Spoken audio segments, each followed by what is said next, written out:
Welcome to Joyfully at Home. Today we're going to be making homemade cinnamon rolls. Sometimes there's nothing better on a cool fall morning than a fresh batch of warm cinnamon rolls. I'm going to show you today how you can make them for yourself anytime. So again, similar to with our bagels, it makes a difference in the order that we put everything in our mixer. Most generally, any kind of yeast dough, you will need to proof your yeast first to make sure it's active. But if you're readily using yeast, obviously it is an active yeast because you're using it on a regular basis. With a dough like this, again, you don't need to proof your yeast to begin with because of the order that you put your ingredients in. You'll start out with a cup of warm milk. Not too hot, just warm to the touch. Sometimes they'll take that cup of milk and warm it just slightly in the microwave for about 1 minute. Teaspoon of salt. 3 eggs that have been slightly beaten.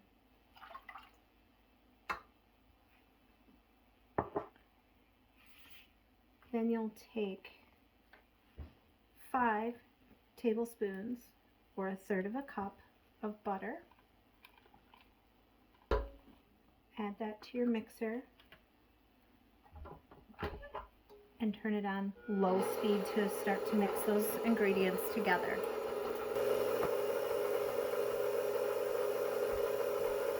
Once you've just started to incorporate those few ingredients to begin with, then you can go ahead and add 4.5 cups of all-purpose flour.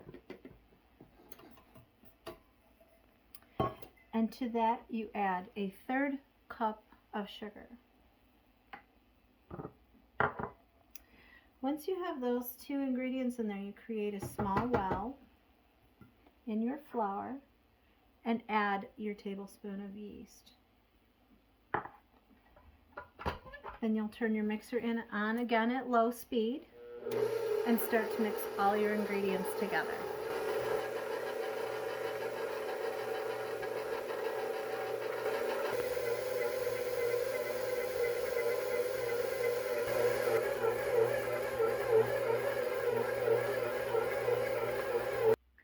So once your dough has come into a nice dough ball, it will look a little bit shaggy like this dough does here. You go ahead and clean it off of your dough hook. You'll go ahead and scrape your bowl down of your dough and place your dough into a buttered or greased bowl for rising. Now, quite often, a little secret little thing that I like to do is the butter that you used in your dough, you will have a wrapper from that butter. I usually just take that butter wrapper and use it to grease my bowl. So you get a nice buttery bowl to put your dough in when you're ready. Once your dough is in your buttered bowl or your greased bowl, you'll allow your dough to rise in a warm place until at least doubled.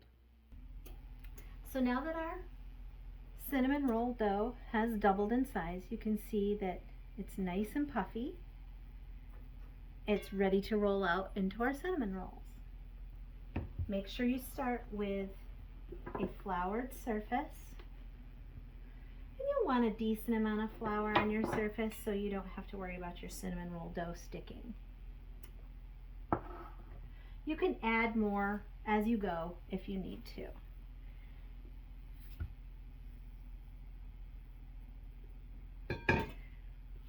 Your dough on your surface, you want to give it a little bit more flour on the top of your dough so you don't have to worry about your rolling pin sticking. You can begin to flatten it out into about a square shape. It doesn't have to be perfect. It's the beauty of making something homemade is it's not necessarily perfect, but it will always taste wonderful. And you start to roll out your dough. You just roll gently both directions until you have a square shape, approximately square anyway, and you will have it be about probably around a 12 by 15 square, possibly a little bit bigger. Your dough will be about a half an inch, quarter to a half an inch thick when you're done. Now that you have your cinnamon roll dough rolled out into your square, you'll take softened butter. I usually use anywhere from 3 to 4 tablespoons of softened butter. You can use melted butter as well, but I like to have it just softened because that way I can control the thickness of the butter overall on the whole dough. Spread your butter out, covering from edge to edge as best as possible. And you can use a butter knife for this. You can use a spatula, whatever you have. I tend to use my cake decorating spatula for this because it's offset, so it makes it a little bit simpler to get the butter into the right places. Once you have your butter on your cinnamon roll dough, this is when you will take cinnamon sugar and generously sprinkle it over your entire buttered surface. You can make your own cinnamon sugar with a combination of about a teaspoon of cinnamon to a cup of sugar. Depending on how robust you like it, you can add 2 teaspoons of cinnamon to your sugar. You can buy a pre-made cinnamon sugar mix in any of your spice areas in the stores. I tend to make my own with Saigon cinnamon and sugar, and I keep it readily available in a bottle. So you just sprinkle it over your buttered surface, making sure that you're covering it generously because that will give your cinnamon rolls the amazing flavor you're looking for.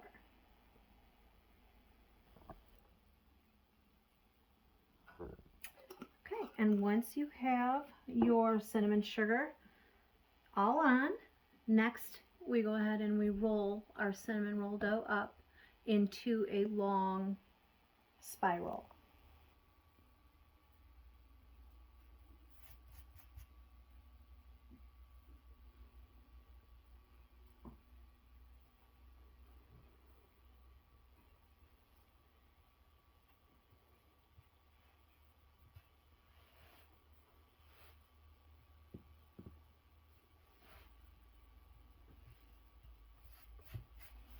Once you have your cinnamon rolls all rolled up into a long roll like this, you can see your edges where your rolls are all nicely rolled up. Brush off any excess flour, just kind of give it a gentle brush with your hands. Your bottom is where your edge winds up, so that weight of your cinnamon roll dough sits right on that. Then the easiest way that I have found over the course of the years is to use a piece of dental floss, unflavored preferably. You use a piece of dental floss to cut your cinnamon rolls. This way it prevents cutting with a knife. The weight of the knife will squash your cinnamon roll dough, creating a pinched edge. Using dental floss underneath, bringing it up and around and just pulling creates a nice, neat cinnamon roll.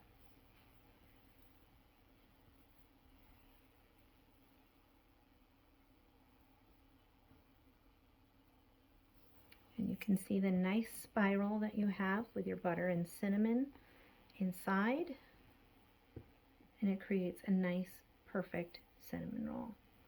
No worries about the edges being pinched off or squashed. And this recipe will make approximately 12 cinnamon rolls depending on how large you like them. You may get as few as 8 or as many as 14, but on average it's around 12.